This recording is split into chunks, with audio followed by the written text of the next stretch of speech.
How's it going? I'm Colin, one of the owners of KC&E Adventures. I'm here with Andrea Myers. Very excited to talk to you. She's a physical therapist, former pro cyclist, and expert in optimizing performance for endurance athletes. We're going to dive into recovery, performance structure, bike fitting, and actionable strategies for thriving in sports and life. Andrea, thanks for coming. Thanks so much for having me, Colin. It's great to be here. Of course, on this cold day. Let's start with kind of how you got into physical therapy and specializing in endurance athletes. Sure. So I actually have a bachelor's in molecular biology, so Okay. not the typical route to PT. I thought I was going to be a researcher, but luckily I got an internship at a pharmaceutical company after my freshman year, and it really just showed me that working in a lab was not for me. Yeah. So I thought about, okay, what else can I do with this major? I knew I didn't want to go to medical school. I had seen too many friends' parents who were doctors just hating their lives. So I found out about physical therapy and I learned more about it, and I thought it just kind of sounded like the right thing for me. And fortunately, before you even apply to PT school, you have to get a certain number of observation hours in a clinic. So I just cold called clinics in my hometown one summer, during a summer break. And the one that said that I could come observe ended up just being the greatest clinic. I learned so much from them. The owners and I became friends, and I fell in love with the profession. So that is my meandering way that I got to PT. I took up cycling in grad school. I was a runner before, ran a marathon in college, got the bug, overtrained for the next one, and got a knee problem. Oh no. Yeah, so of course, what do injured runners do? They take up cycling. So I joined a spin class, and this particular spin class, all of the people in it, including the instructor, were racers. They were either bike racers or triathletes. And as I got to know them, they were like, I think you would really like bike racing. I'm like, no, I'm going to get back to running. I'm not interested in bike racing. And I kept trying to run, and my knee still bothered me. So one day I said, all right, what's the deal with bike racing? And these guys taught me everything I needed to know about how to ride. I knew how to ride a bike, but Yeah. how to ride in a group, pace line, descend, corner, and I was hooked. Right. And 2 years later, I was moving to Connecticut to race professionally for Target Training. So cycling definitely has shaped my life quite a bit. Awesome. That's really, fortuitous that, obviously not great about the injury and the marathon and that sort of thing, but came full circle and ultimately is good. So this was in the Midwest? Mm-hmm. Okay. Out in Illinois. Yeah, Mm-hmm. and so pretty strong, like, cycling and athletic community out there? Oh, huge. And Yeah. the terrain for riding is awesome because it's pretty flat. So, Yeah. you just get a good group out on these farm roads. There's no cars, and you're Yeah. just rotating 25 miles an hour. It's a lot of fun. That's awesome. Yeah. That's awesome. So how has your experience as a professional cyclist shaped your perspective on wellness and performance? Of course, being a professional athlete just makes you dial everything in. There's no room Yeah. for error when you're competing at that level. So you can't get away with poor nutrition, poor sleep, poor recovery.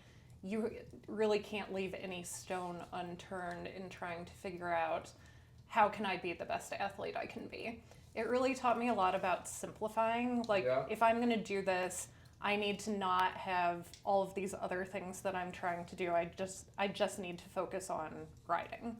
Now, unfortunately, women's professional cycling, especially back then, most people weren't making enough money to just do that. And so I was still working as a PT at the time. Yeah. So it taught me a lot about time management, Yeah. figuring out, okay, how am I going to get 20 hours a week of training into a schedule that also includes 40 hours of seeing patients. So I just really learned a lot about how I operate best in terms of training, how I operate best in terms of patient care. I was lucky I had bosses who kind of let me set my own schedule. So for a while I was working 8 a.m. to 8 p.m., but I was taking 3 hours off in the middle of the day so I could go train. Nice. And that was nice, but after a while that I kind of felt like, oh, I'm always at the office, I'm always racing around. Yeah. So then I was able to rearrange so that I could get my training in a different way. So I think it's also important as athletes, you're not the same athlete at age 35 or age 45 that you were at age 20. Yeah. And what worked for you at age 20 probably isn't going to work for you at those older ages.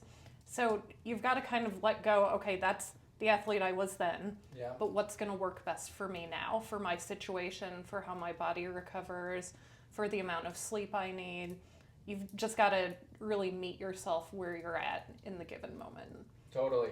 Yeah, I was gonna say the almost like age dysmorphia, where you're like, okay, I was able to do this, and you delude yourself into thinking that, I mean, I'm 38 now, and it's like even in the past couple of years, it's been aches and pains coming up, not like it would when you were younger. Mm-hmm. Have you ever heard of Parkinson's law?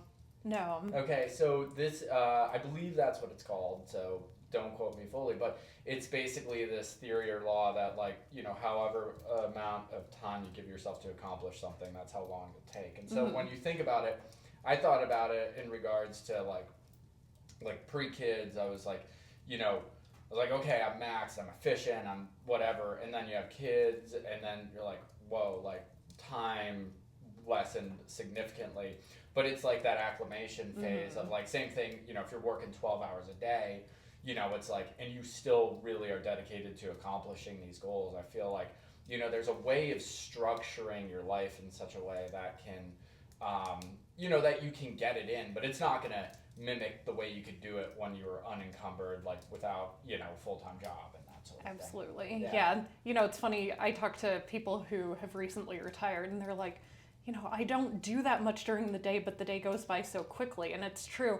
When we're really busy, like work, life, kids, training, we just find a way to get it all in. But when we have less to do, we still find a way to like waste time during the day, right? Oh, yeah. So people who tell me, like, whether it's a PT patient or a coaching client, oh, I just don't have time to do X. Yeah. It's like, well, that might be true, but let's look at your day and let's see if there's anywhere that we could squeeze something in, or maybe a way to make the other stuff you do more efficient, so that if this goal is important to you, whether it be, being a bike racer, running a marathon, or just getting fitter so you can keep up on the group ride, how can we make that happen for you? Yeah, it's all, I mean, to your point before, it's about simplifying. It's like, some things gotta go, and you just have to prioritize, like, what do you have time for, and like, how can you use that time most effectively, which is what we're here to talk about today.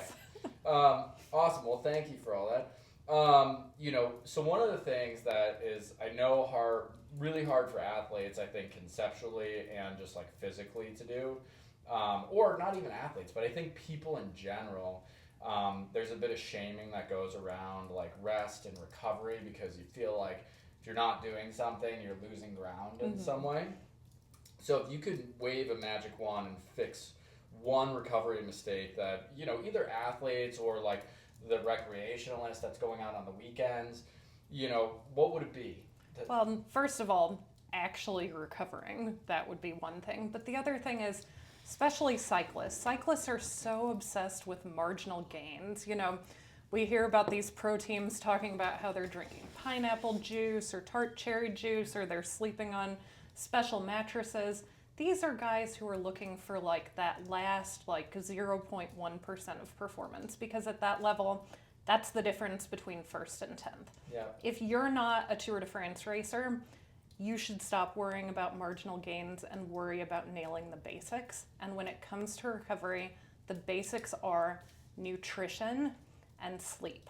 And if you aren't nailing those two things, don't worry about how much pineapple juice you should drink, or what supplements you should take, or if you should get this fancy gadget. Because if you're not sleeping at least 8 hours a night and you're not properly fueling your training, you're missing out on 98% of performance. Yeah. So nutrition's huge, and I'm going to get into sleep too. But, nutrition was one that I think is so misunderstood. And there's like, there is this, I think people just don't understand it. I think there's so much opaqueness around it based off of, either marketing or kind of systematically what we have going on in our food system here. If you were to give, like, the past couple of years is the first time I ever felt like I had a modicum of sense of what to do with nutrition. And it's really been like, the simplest digestion of the information has been the most effective for me to be able to implement. But like, if you were to give one, kind of like one general broad sense of, either, out of activity nutrition and like inactivity nutrition, like any sort of advice, what would it be? Sure. Well, first of all, you have to fuel your training. Yeah. A lot of people make the mistake of, let's say, you work, the only time you can train is first thing in the morning. So you roll out of bed, it's winter, you get on Zwift, you maybe drink a cup of coffee, but you haven't eaten anything. Yeah. And now you've got a threshold workout to do. And you wonder why it goes poorly. Because your blood sugar has dropped significantly overnight. Yeah. You got on the bike, you didn't feed your body anything, and now you're asking it to do a hard effort. So I actually hosted a really great podcast with Alan Lim, the founder of Scratch, on the Doctors of Running podcast, and I would highly recommend our listeners here to check it out.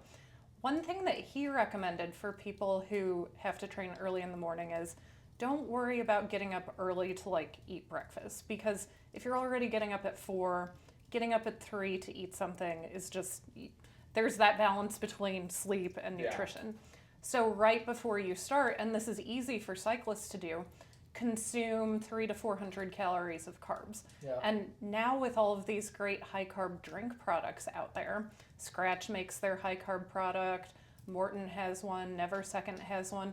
That is super easy to do. You just have it in the fridge ready to go. Yeah. You grab it, you hop on the bike, and you drink it during your warm up. And now by the time you actually get into like the main set of intervals, your blood sugar has gone up and it's going to allow you to fuel that training better. So to get back to your original question, which I think was just what can people do well with nutrition, is you have to fuel your training.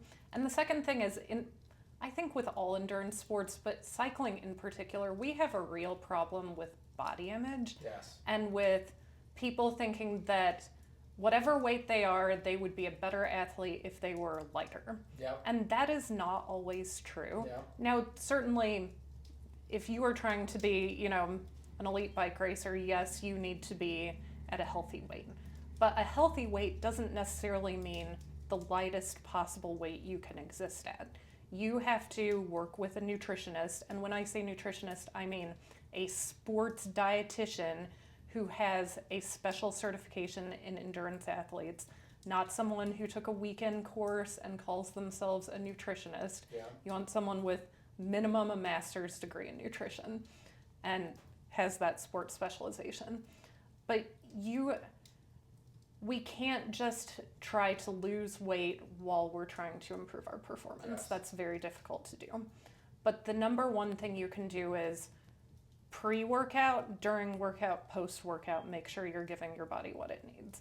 If you're trying to lose weight, if you need to lose weight, fueling around your workouts and then limiting what you eat in the hours outside of that is the most effective way to do it. But if you don't fuel your training, you're not going to be the best you can be. You're going to be ravenous after too. Absolutely, yeah.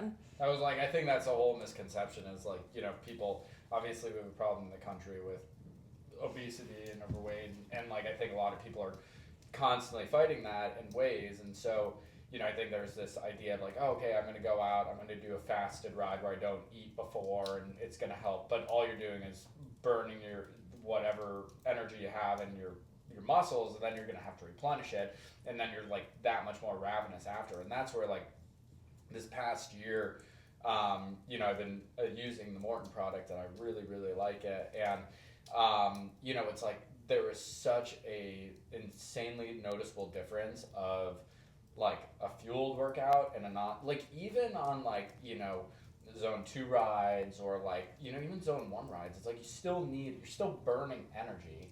And, if you don't fuel yourself, that was actually, so Bijou, we did a trip with Bijou in Maine, who is Alan's partner from Scratch. And his, like, I always try and get like these one lines of advice that I'm like, okay, that's so simple, you can't mess it up. And so like his thing was like, you know, if you're gonna go out before a ride, if you're not gonna eat at least 2 hours prior to a ride, you need to eat like as you're getting on the bike going. And I was like, simple, done. That's locked in the vault as far as like, I know now, like if I don't eat, you know, 2 to 3 hours before, it's like right before, it's like snack a bar, you know, even like my drink mix, maybe I'll do like a bottle with maple syrup and maybe a little electrolyte mix or something in there, and I'll drink like half of that right before I get on the bike and then go. But yeah, the nutrition is huge. And now sleep is the other one that's wildly important, you know, from every other standpoint, from like, you know, your neurological health to just, you know, performance and general mood. You know, give me your kind of general thoughts on that as somebody. So an adult athlete needs at least 8 hours of sleep a night. If you're heavy into training, that could be up to 9 to 10. But you also have to acknowledge the realities. If you're not a professional athlete with no other responsibilities, you're probably not going to be sleeping more than 8 to 9 hours a night. So whatever your situation is, let's say you have young kids, you're probably not sleeping 8 hours straight through if your baby is waking up 6 times a night. So in that situation, you might ask yourself, is this the right time for me to be shooting for like this giant goal? Let's say your goal is to do a full Ironman. You've never done one before. You have a 4-month-old. This might not be the best time to try to train for that if you know that you're just not going to be sleeping. If you have some other option for, you know, like you and your spouse figure out a way so that you can at least sleep like half the nights of the week and the spouse takes the other half. But you really have to take into account your current life situation with your athletic goals. Sometimes a goal just isn't appropriate when you take into account everything else that's going on. Totally, yeah. I was gonna say, so like, I mean, we have 2 young children, and sort of like, you know, all my training is process. We don't have any events on the calendar, but it's always over the last few years like, man, if I can just get through without losing like a lot of fitness or that sort of thing, that'll be good. Once they're in school, that's a different story. Right. But, do you suggest any like devices for tracking sleep or that sort of thing, or? I personally, and this is just my personal feeling about it, 1, I don't think I would sleep at all if I had a watch on my wrist at night. But 2, there's so much data available for us to collect. And I think that as endurance athletes, we're already pretty type A. If I tracked my sleep data, I think it would make me sleep worse because I would be thinking about it. So for me, I just know I don't need to do that. Now, other people, it's helpful. Some people don't realize how poorly they sleep. Like they think they're sleeping 8 hours a night, but their sleep tracker shows that you woke up 20 times for whatever reason. Then that can be helpful to, okay, why is this happening? Do you have sleep apnea? Is there something else going on? If a sleep tracker will help you improve the quality of your sleep, then use it. But if you think that having another metric to obsess over is not going to be beneficial, then I say don't do it. And this is a whole other conversation, but now we have so much data about performance, right? Our power meters give us our right-left balance, and it shows us where the pressure is on our feet.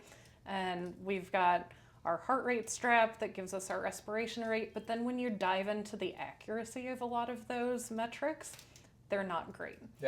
And I, as a fitter and as a PT, so many people obsess over like, well, why is my right-left balance 49-51? Well, that's within the range of error of your pedals. So if it's always that way and you know, you don't see big variations, I wouldn't worry about it too much. But if it's always been 49 right, 51 left, and all of a sudden you're having back pain and now it's 45-55, well, then that change in the data might be a sign that something's going on. But don't obsess over these tiny little changes in data where the actual data isn't that accurate to begin with. It's all about consistency of the device. Exactly. Too, right? Yes. Yeah, I can see how people can get, you know, I know for myself, like I on my training screens, I don't have any heart rate because I get 2 the screen's right in front of you and can get too much into my head when I'm doing it. It's like, why is my heart rate so high? Why isn't it going high enough? That sort of thing. Sleep, I actually do. I use a Whoop. And I think one of the most, I chose it specifically because it has no screen and it's like pretty like low, you don't pick up on it as you're sleeping.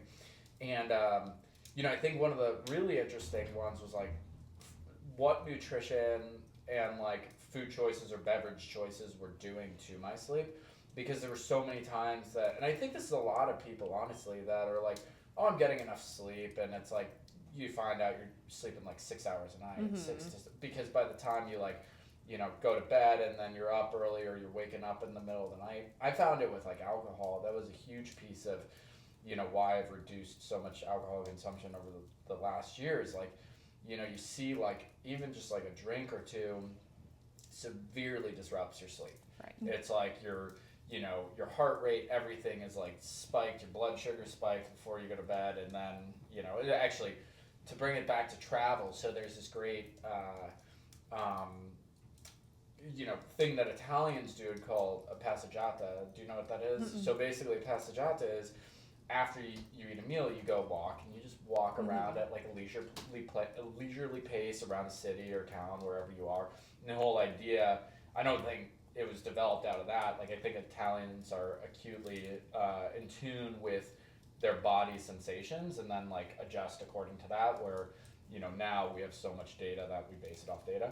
But it's like, they do it, and, that's why they can, have like desserts and then walk around and let the blood sugar like level back out, because if you eat or drink right before bed, your blood sugar is going to be spiked, and then your digestion turns off, and then your blood sugar is just going to be spiked all night, and then you're, not sleeping well and your heart rate's up. And right.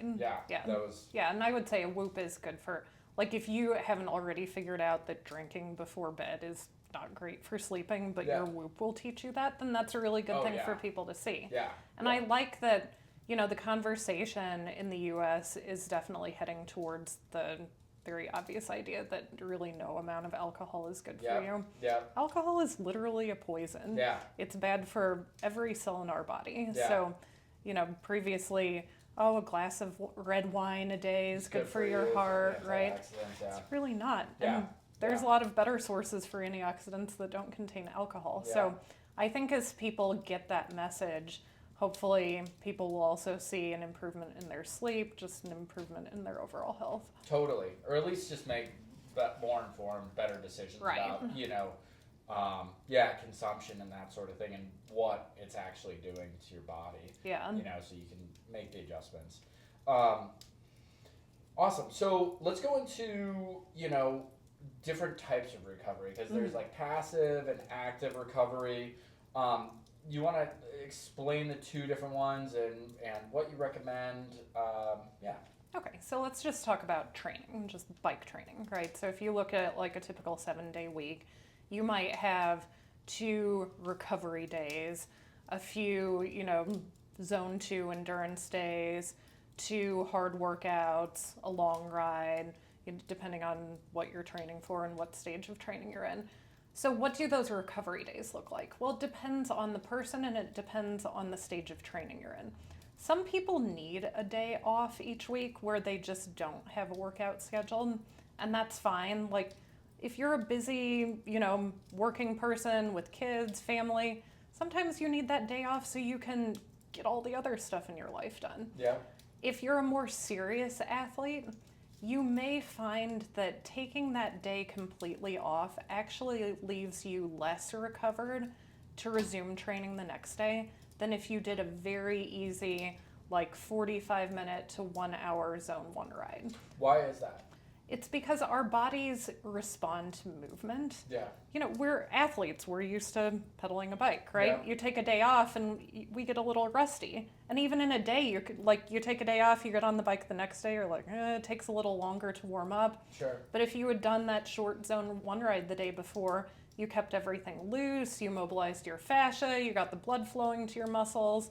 And then the next day, when you've got maybe a little harder day, you're not as stiff because you did very light movement the day before.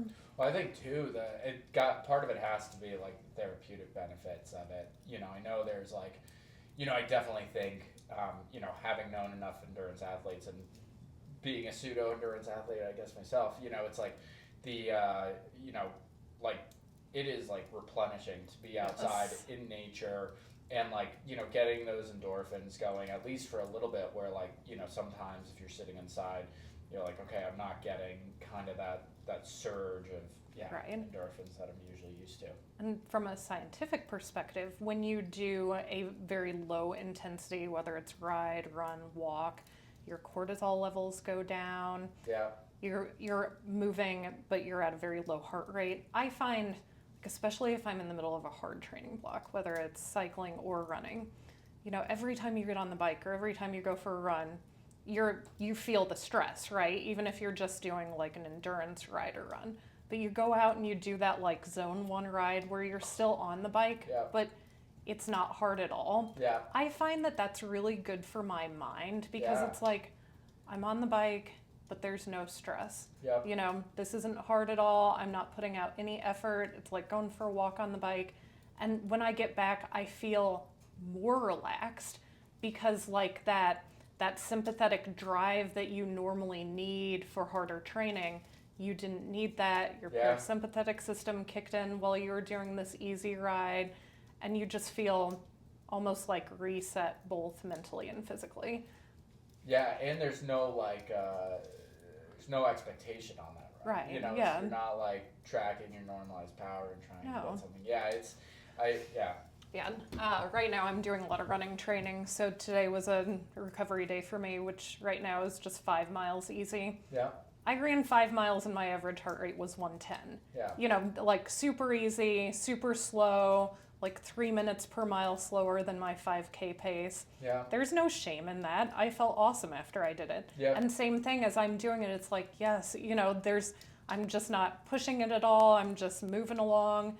When I was done, I felt better than when I got on, and that's the whole idea. Yeah, it's fun. My coach, he had me, like he started working in zone 1 rides more, like specifically, because I find whenever he gives me like, active recovery, you can do zone 1, 2, I find myself like feeling like I need to go to the upper end of zone 2 and kind of sit there. Right. And so it's like, it's a solid workout, at that point. And that's not the point of what he gave you. No. And so when it said 1, I was like, I feel like I'm like just traipsing on. But then like after the initial acclimation phase of like, okay, like this is actually extreme. It's like just going out like when you were a little kid again. You're like, you're aimless. You're just like, I'm just going to putz around for an hour or something. Yeah. And like being free, like you said, of like the metrics, like not having to worry about your power unless, you need to look at it to keep you from going too hard. Yeah. It's just bike riding is fun. Most of us did it as kids. And like we still do it to get that feeling of like being a kid bombing down a hill. Oh yeah. And these easy rides, or sometimes even, if your coach gives you like an unstructured harder ride, right? You just go out and like you can stop staring at your computer and just like get the joy of riding a bike again. Totally. That's what it's all about. Yeah. Awesome. All right, so let's go into just structure in performance, and myself personally, like I said before, I'm like, much more of like just process. I train. There's no events like on my calendar or anything, and I love the process of doing that. A lot of people, I think that are either getting into the sport or maybe have been in it for a while, just lack structure, because either they haven't found the right resources or that sort of thing. But what's your framework for designing kind of a training plan that balances cycling, strength training, recovery? Sure. Like something basic that people could, get in their mind and be like, okay, I can apply elements of this to my life right now. Yeah. So the first thing is you've got to figure out how much time do you reasonably have each day to train. And when I am also a coach, so when I start up with a new client, I send them a whole long list of questions. And one of the most important ones is, tell me what your life is like. And Monday, Tuesday, Wednesday, every day of the week, tell me how much time you reasonably have, not what would like drive you insane to train this much. what time you can do it, when it, is it before work? Is it in the middle of the day? Is it after work when you're already kind of exhausted? And then that gives me an idea of here's what this person can reasonably do. And then I work within that framework. So if you're designing your own training program, you need to be honest with yourself. Are you really going to get up at 4 a.m. to do a 2-hour ride? If you are, great. But if you're going to do that for 3 weeks and then be exhausted and not want to train at all after that, then that's not reasonable. You have to take your whole life into account. Yeah. So maybe that just means you have 1 hour, 3 weekdays, and 2 hours each weekend day. If that's the case, you should figure out how you can get in 1 longer, easy ride and 2 harder workouts. And then the other days should just be easy. And that's like a good basic structure. Now, strength training is important and recovery modalities are important. But I would say for somebody who is very limited in their time, strength training, even if you can do 20 minutes twice a week, that's better than nothing. So I would say take one of those 2-hour weekend days and turn it into a 90-minute weekend day, and then do 20 minutes of strength at the end. Same thing during the week. Maybe one of the days that you're not riding, you could find 20 minutes somewhere in there to get some strength in. And a lot of people be like, look, I just don't have time during the week. It's like, all right, how much time do you spend scrolling on your phone after work? It's always a good question to ask. And is that time scrolling helping you at all? Yeah. Or is it just adding to your stress and not doing anything for you? Yeah. So we waste so much time on our phones.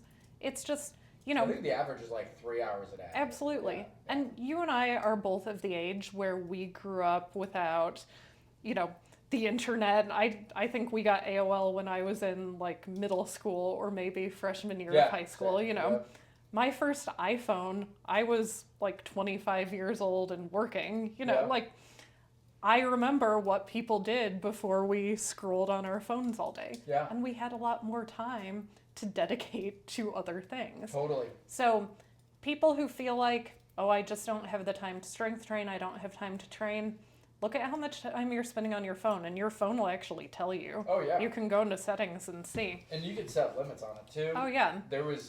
We actually, as a family, started to, put, like, some really solid boundaries around, because being business owners, like, it's easy to get, like, tied to your phone and everything. So I actually, I got, like, a lockbox where it's like, okay, I'll use it both for, like, family time and work time because your phone's also a distraction during work because it's like so easy to pick up and look and scroll for a second and then put it down and then you're like out of focus. And it's like there's a few efficiency tools like that, like even the timer as far as like the 20 minutes of working out. So full disclosure, Andrea has given me great strength workouts that have improved my general well-being, and so this is out of personal testament to that. But I find I work from home primarily, and like I'll take those like workouts and I'll work them into kind of these reset periods in between work blocks. So it's like if it's a work block for an hour, I'll do a workout for 10 minutes to like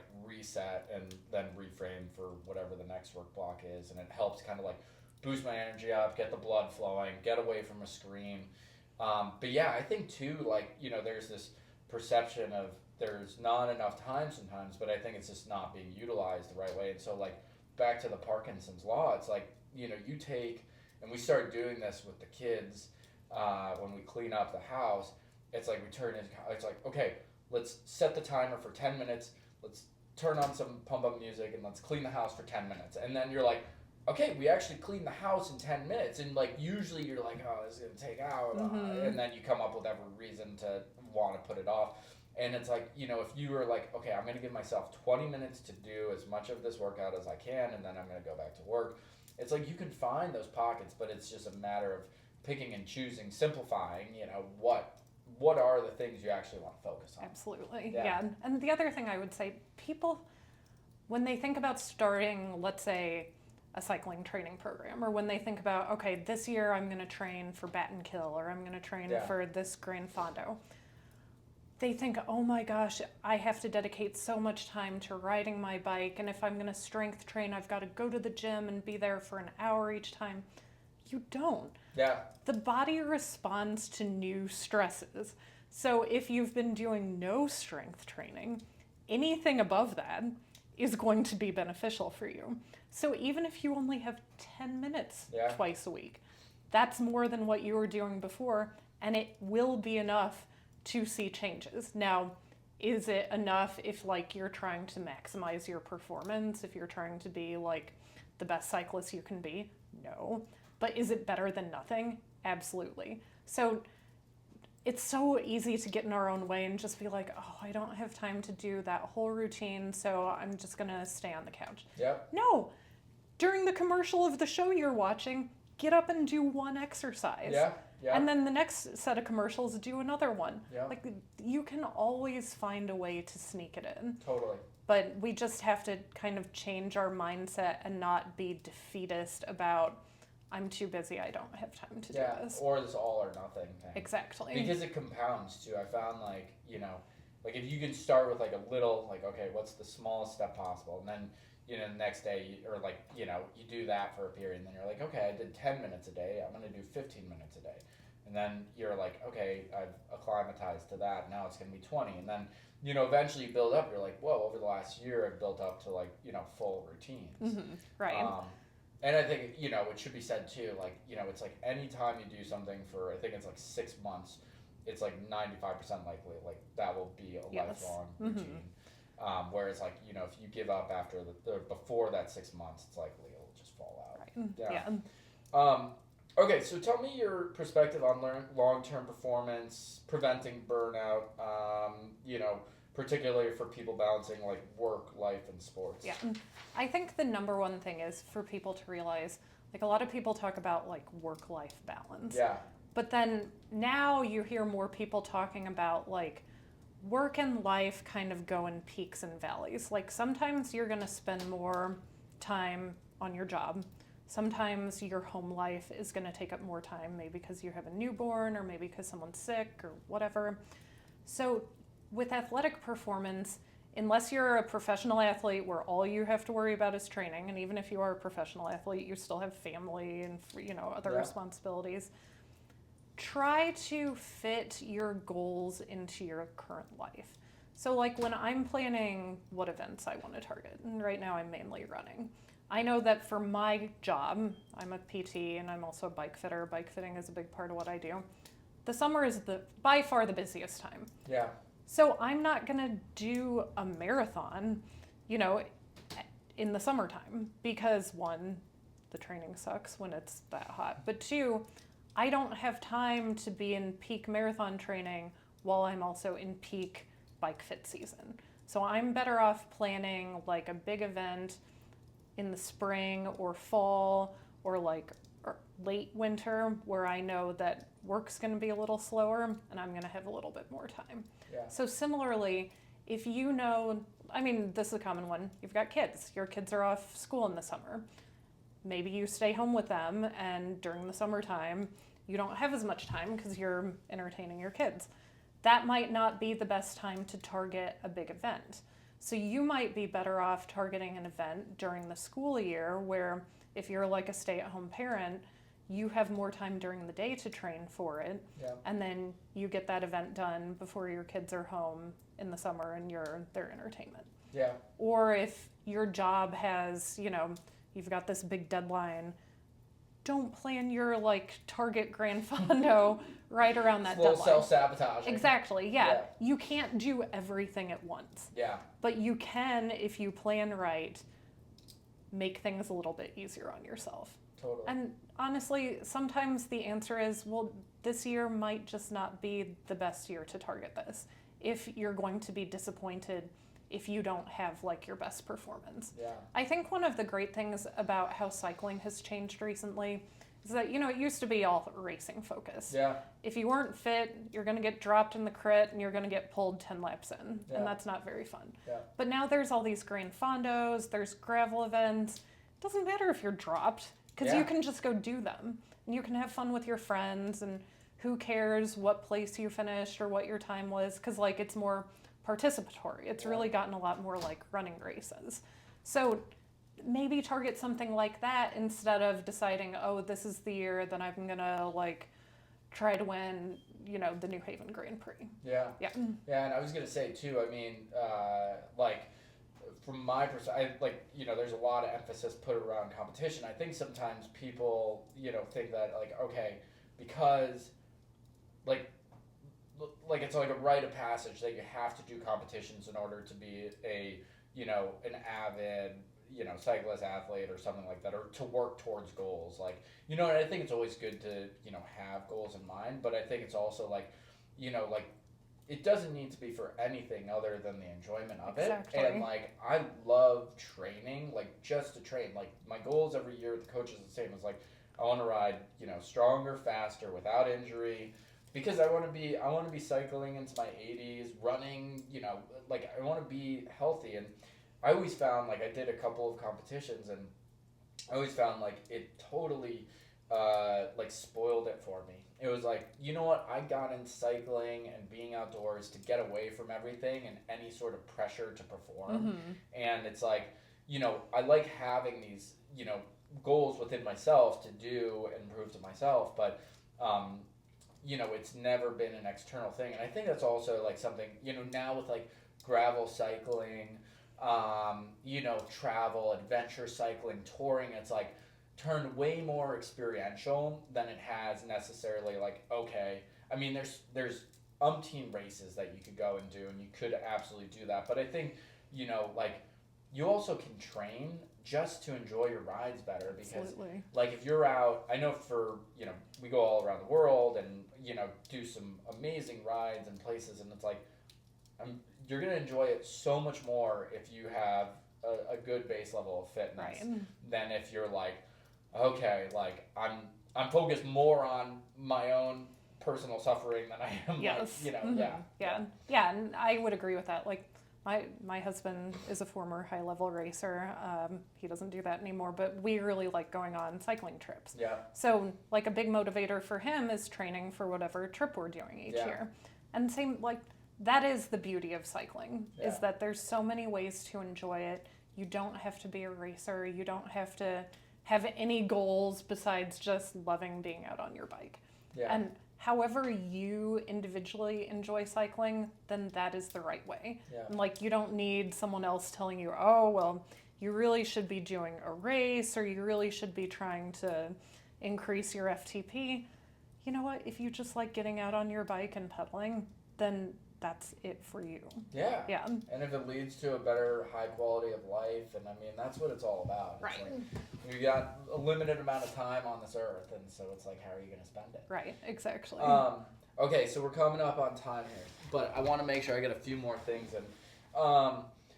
So this was specifically why, you know, I started seeing you, was I saw, like, as a lifelong cyclist, deficiencies in like posture, mobility, you know, and long-term health too. And so like I wanted to address these. And so I think that, like, you know, these are things that lifelong cyclists, I don't think, you know, take into account.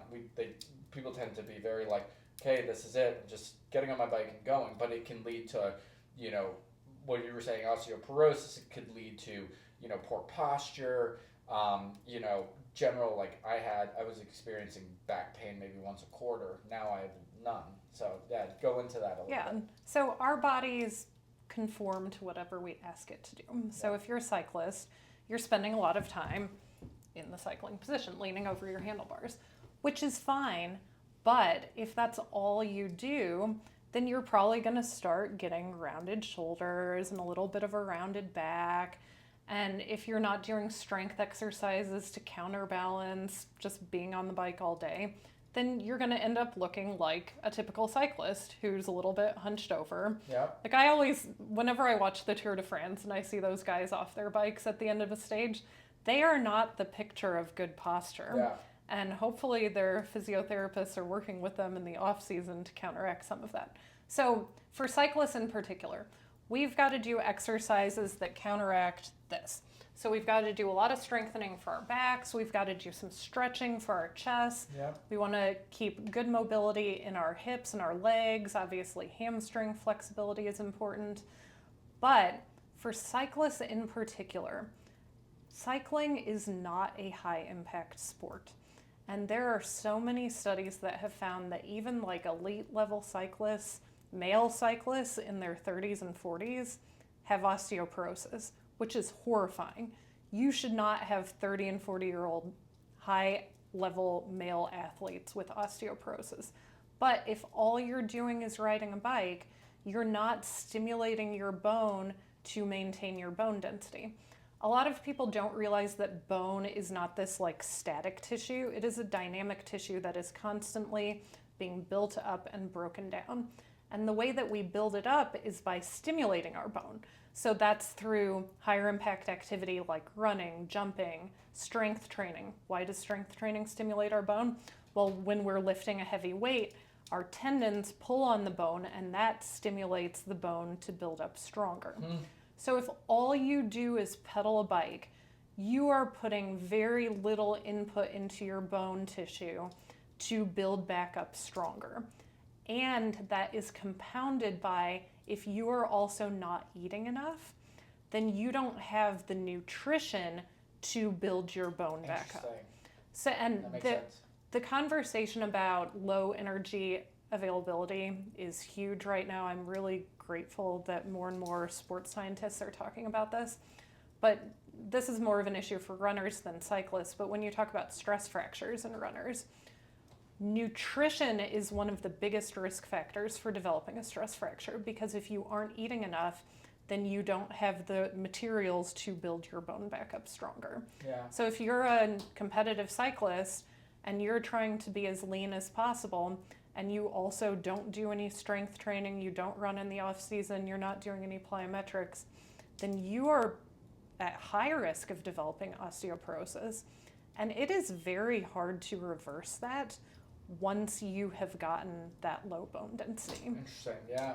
So if basically anybody who rides a bike, biking should not be your only physical activity. At a minimum, you need to be doing heavier strength training because, again, that pulling of the tendon on the bone stimulates the bone to build back up stronger. You've got to make sure that you are eating enough to fuel the training that you're doing. And I don't know if people have noticed if you follow like a lot of pro cyclists on Strava, but there are a lot more of them running. Yeah. Like you see Wout van Aert doing all his runs, but even like the guys who aren't cyclocross racers, they're doing like short runs a couple times a week. Yeah. And I would wager that is for bone density. Yeah. So again, getting into running as a cyclist is a whole nother topic, one that I love talking about, but we'll save that for another episode. But cyclists need to do something for their bone density. And the best way you can do that, the simplest way, strength train, eat enough. Yeah. Easy. Strength train and eat enough. Yep. There we go. 2 take-homes. Awesome. Well, thank you so much for the time. If anybody wants to get a hold of you, how should they? Yeah, you can find me on social media, on Instagram, Andrea Myers DPT. I'm on Facebook, LinkedIn. You can email me at andrea@ridgefieldbicycle.com. I am available for PT consults, bike fitting. I coach, although my roster is full right now. I also review running shoes at a site called Doctors of Running, so you can check that out if you're interested in running shoe